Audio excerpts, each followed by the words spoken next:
Deixa a palavra fazer morada um pouco no coração. É tão importante quando a palavra chega e a partir dessa presença dela, passarmos a confrontar a nossa vida. Eu sempre falo a vocês, como tenho falado para mim mesmo, que a palavra de Deus não é uma poesia. Muito pelo contrário. Não pode ser compreendida assim. Mas é palavra de Deus, palavra do Senhor para nós. É palavra de salvação. Então essa palavra precisa de fato ser escutada, mas escutada com o coração. Só para compreendermos o modo como nós insistimos em buscar a presença de Deus e o que nós queremos com a sua presença. Muitas vezes nós ficamos, de fato, sem compreender o modo como Deus, Ele se coloca na nossa vida. Nós não compreendemos. Muitas vezes nós queremos um Deus todo forte, todo poderoso.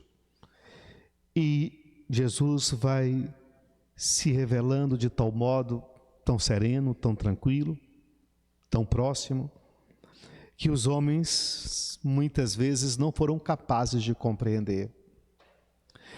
Os homens estavam na turbulência, muitos homens agitados, afoitos, mas a presença dele na vida dessas pessoas foi sempre uma presença calma, tranquila. Vocês podem ver as imagens todas. De fato, Jesus ficou muito agitado quando ele viu a corrupção do templo, os homens roubando o templo. Mas fora esse momento, você vai ver sempre Jesus muito tranquilo. Mas nós queremos, como Elias, um Deus trovão, um Deus que possa, de fato, abalar as estruturas. E a gente fica nessa fantasia de um Deus forte que possa varrer da nossa vida toda a miséria.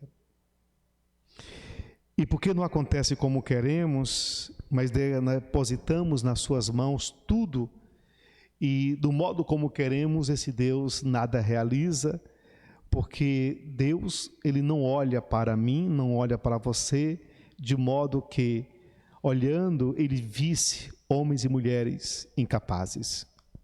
Muito pelo contrário. Deus, Ele conhece o nosso coração, Ele sabe da nossa vida. Eu sempre falo isso para vocês. Ele sabe das nossas provocações, das nossas tentações, das nossas dores, enfim, Ele sabe de tudo e como sabe. E porque então já é conhecido por nós da sabedoria de Deus, então Ele tem que vir ao nosso encontro e realizar em nós aquilo que queremos, o que necessitamos, pois Ele é todo poderoso. O poder de Deus está aqui em Isaías, em 1 Reis. O modo como Ele se manifesta, o modo como Ele é presente na vida de Elias, tão sereno. Mas o coração agitado não era o de Deus, era o de Elias. E Elias, por tão pouco, deixou passar essa presença que acalmava, que lhe dava razão de ser, que dava sentido à sua vida. E quando ele percebeu que Deus não estava segundo o que ele pensava, mas do modo como Deus de fato se revela, ele começa a se apaixonar, ele começa a se abandonar nas mãos desse Deus. A gente pode voltar lá, ir lá para Jesus, o modo como São Mateus, ele vai desenhando a participação de Jesus no meio do seu povo. O modo como Mateus vai desenhando Jesus para a sua comunidade. O modo como o Evangelho está escrito hoje para nós.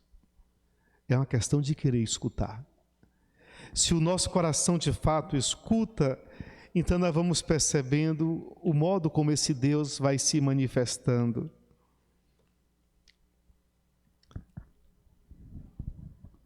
Esses dias para Jesus não estava sendo fácil.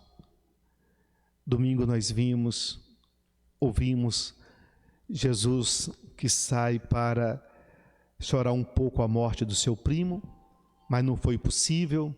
A multidão foi à sua procura.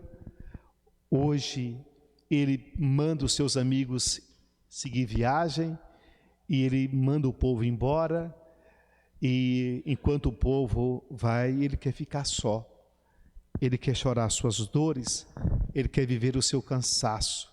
Ele precisa fazer o luto. Ele precisa compreender o que de fato estava acontecendo na sua vida. E ele depois segue viagem e vai andando sobre as águas. Pronto. Era tarde. Aquela hora, alguém andando sobre o mar, de fato, só podia ser mesmo um fantasma. Mas aqui o Evangelho de São Mateus não traz.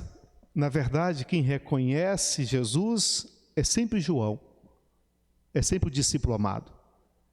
É ele que, porque conhece o amor, ele sabe da força e da presença desse amor. Os discípulos desesperados, mas Jesus, quando percebe a agitação daquele povo, é ele que acalma. O vento permanecia agitado. Mas Pedro, talvez pelo fato de ser mais velho, tinha um sentimento de pai. E com certeza ele olhava para Jesus como se fosse o seu filho. Pelo fato de ser mais velho, achava ele que podia dar conselhos, achava ele que podia cuidar. E de fato era esse papel, mesmo porque era em agradecimento ao reconhecimento, pois ele buscava tanto conhecer Jesus, e quando ele se aproximou, Jesus já lhe conhecia. Eu fico pensando da alegria de Pedro ao saber que aquele que ele procurava já habitava no seu coração. E quando eles se aproximaram, foi Jesus mesmo que ele chama pelo nome. Mas como você me conhece se eu ainda não fui lhe apresentado? É como se precisássemos nos apresentar para Jesus. É como se fosse preciso falar para Ele das nossas vontades, como se fosse preciso falar para Ele do nosso sofrimento e das nossas dores. Não precisa? Até agora, pelo que eu tenho compreendido, não. Nós é que muitas vezes precisamos falar para poder sair na nossa fala a dor que sentimos, para poder sair da alma o cansaço que temos. Mas Ele nos conhece. Quando Pedro pede, Senhor, deixa-me ao teu encontro, Jesus, venha, Pedro. Ninguém está proibido de vir ao meu encontro. É tão bonito isso. Só quem não quer, que não precisa ir. Mas quem deseja, pode se colocar, que vai ter espaço. E muitas vezes somos nós que colocamos as dificuldades, criamos as nossas barreiras para fazer o encontro. Jesus chamou. Você quer? Venha. Mas é preciso saber se de fato nós queremos ir ao seu encontro. Porque de fato nós sabemos que nele tem segurança. Mas é preciso fazer um caminho. O perigo não está na chegada. O caminho está na travessia. É atravessar que nós podemos de fato levar topadas. É atravessando a rua que nós podemos de fato ser surpreendidos por qualquer acontecimento. E Jesus então chama, pois esse era o desejo de Pedro, e Pedro vai.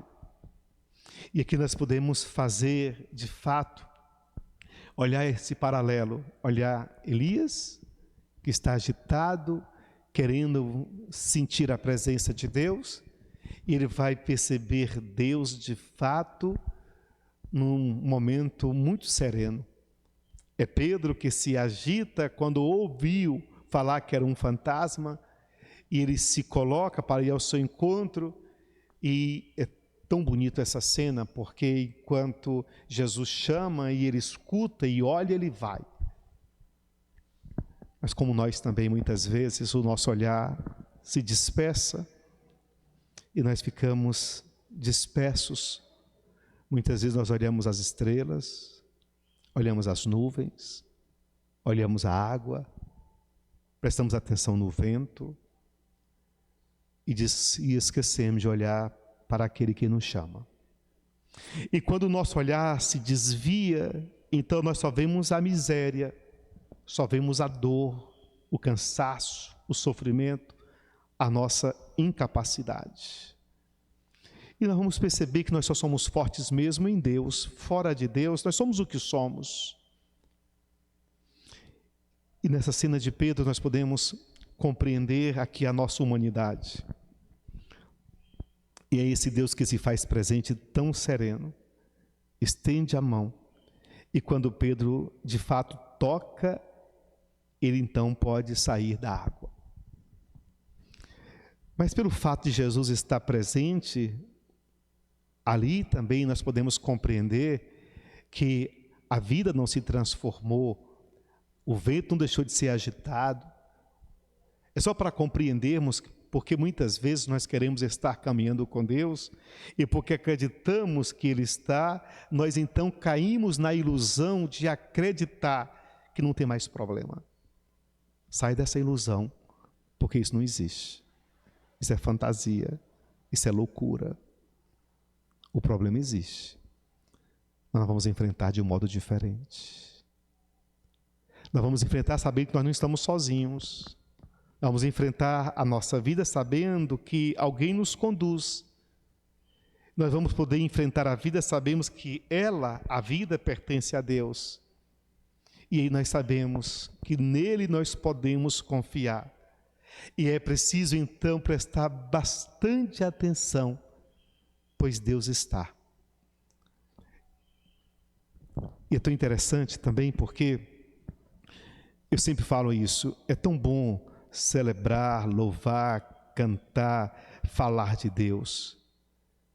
Outra coisa é experimentar Deus. Nós falamos o que queremos, cantamos como podemos, mas sentir aquilo que é. E tem horas que nós precisamos de fato sentir a presença desse Deus.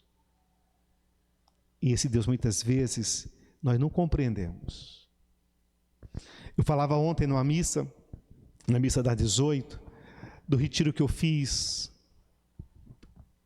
em preparação da minha ordenação diaconal. E lá o irmão Roger falava para nós, éramos em 3, meus 3 colegas, eu, mais 2 colegas, e foi a única coisa que eu guardei naquele retiro, foi quando o irmão Roger falava do poder de Deus. Que nós buscamos um Deus todo-poderoso, pois nós crescemos nessa cultura que Deus é todo-poderoso, sem ao menos compreender em que consiste o amor de Deus. E ele dizia que o amor de Deus consiste em amar e recriar. É esse o poder de Deus. Aí está a força de Deus. E de fato é verdade, porque se nós não percebemos essa capacidade que Deus tem de recriar a nossa vida, de amar a nossa vida e de amar cada um dos seus filhos, nós não vamos compreender porque a outra força como queremos, nós vamos ficar de fato perdidos. Então nós vamos precisar alimentar uma fantasia para perceber em Deus tudo aquilo que Ele não é. E é preciso abrir os olhos do coração, os ouvidos do coração, para perceber de fato quem é Deus. O Salmo não tem nada tão bonito como que está aqui. A verdade e o amor se encontrarão, a justiça e a paz se abraçarão. Isso foi um lema de uma campanha da fraternidade. A verdade e o amor se encontrarão. É só para a gente compreender, se nós buscamos, e onde está esse amor se não em nós? E onde está essa verdade se não o próprio Deus? Então nós estamos conectados de tal modo desse Deus, para que nós possamos de fato viver na sua presença. Para que a nossa vida possa ser um testemunho da graça de Deus, para o mundo, para os nossos. Agosto é o mês que nós dizemos, a igreja nos ensinou a falar que é o mês vocacional. E aí nós vamos trabalhando a nossa vocação de filhos de Deus, Hoje, de modo especial, é o Dia dos Pais. Eu posso dizer com toda certeza que todo homem tem instinto, mas nem todo homem tem vocação. Para ser pai, basta se deitar com uma mulher que ele vai ser pai. Mas cuidar é uma vocação, é um serviço. E muitas vezes a gente confunde.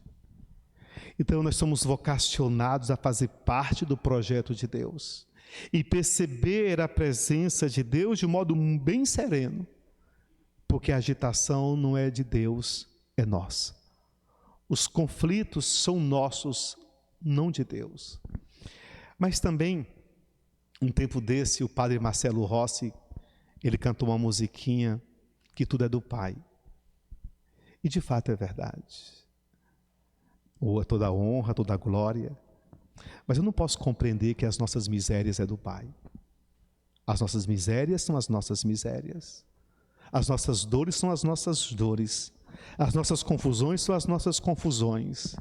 E porque Deus é tão misericordioso, é tão bondoso, Ele quer tudo para Ele, porque Deus não suporta nos ver sofrendo. Mas nós que somos infiéis. E aí nós vamos olhando o modo como nós vamos conduzindo a nossa vida. Estamos no mês vocacional, nós somos vocacionados à vida, nós crescemos na igreja. Quem cresceu na igreja tem escutado falar de Deus. Talvez pelo fato de ouvirmos tanto falar de Deus, a palavra já não diz muita coisa, nem tão pouco a sua presença, porque muitas pessoas ouviram falar, mas muito pouco sentiram. Ou talvez sentiram de modo diferente, e do modo como buscaram, ainda não encontraram.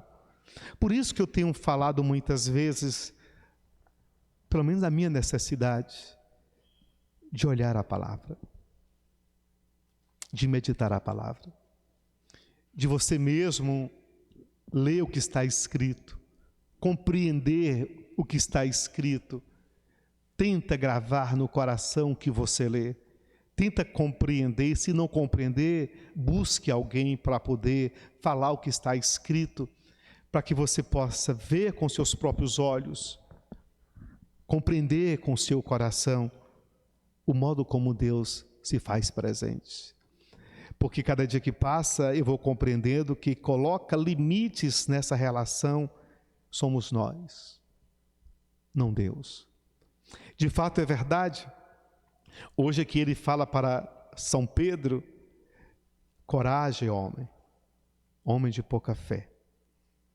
Para caminhar com Jesus, de fato, tem que ter coragem. Porque se não temos a coragem, nós vamos ser sucumbidos pelas ondas do mar, pela tempestade do tempo. E nós precisamos, de fato, ter coragem. E essa coragem não está em nós, ela vem da nossa oração, do nosso encontro, do nosso silêncio. Se a nossa oração não nos leva a ter uma coragem verdadeira, a experimentar verdadeiramente a presença de Deus, eu vou dizer que nós estamos perdendo tempo, e muito tempo, porque nós podemos querer escutar o que agrada ao coração, e nem sempre o que agrada o nosso coração, de fato é palavra de salvação. Tudo que Pedro queria naquele momento não era ouvir de Jesus: tenha coragem, homem, mas é Jesus ter lhe colocado no colo. E Jesus não lhe colocou no colo, lhe faz ele tomar posse da sua vida. Isso é tão importante porque essa é a nossa experiência que nós queremos fazer com Deus, de um Deus que tenha dó de nós, e Deus tenha compaixão. Então queremos nesta celebração, nesse Dia dos Pais, pedir a Jesus para que Ele possa reavivar a fé, a vocação de todos os pais e de modo especial a vocação da família, a colaboradora do reino de Deus neste mundo, e que nós possamos caminhar como bem cantou Davi, quando ele trazia no seu coração que esse amor, ele há de se encontrar com a verdade e que a justiça há de abraçar a paz. Mas tudo vai depender desse encontro conosco, o homem e Deus. Deixar o coração aberto à graça. Se o nosso coração se abre à graça, eu tenho a mais plena certeza que seremos homens novos, mulheres novas, uma sociedade renovada, transformada. Eu tenho certeza que teremos uma família restaurada e uma igreja comprometida com a verdade e com a justiça. Mas vai depender de nós. E nós vamos nos apaixonando por Ele quando o coração se abre a essa verdade. Então nós podemos olhar para Pedro e nele nos encontrar. Podemos olhar para Elias e lá também. E para terminar, é para dizer assim, quantas vezes agitados, quantas vezes o coração machucado, nós saímos para encontrar esse Deus e não encontramos. Muitas vezes saímos de casa para vir à igreja, para rezar e voltou do mesmo jeito, nervoso, chateado, cansado, insatisfeito, vazio, do mesmo jeito. Porque não foi Deus que se ausentou, foi o coração que não se aquietou para fazer o encontro. Que esse encontro seja feito hoje e sempre, pois Deus se faz presente. Creio em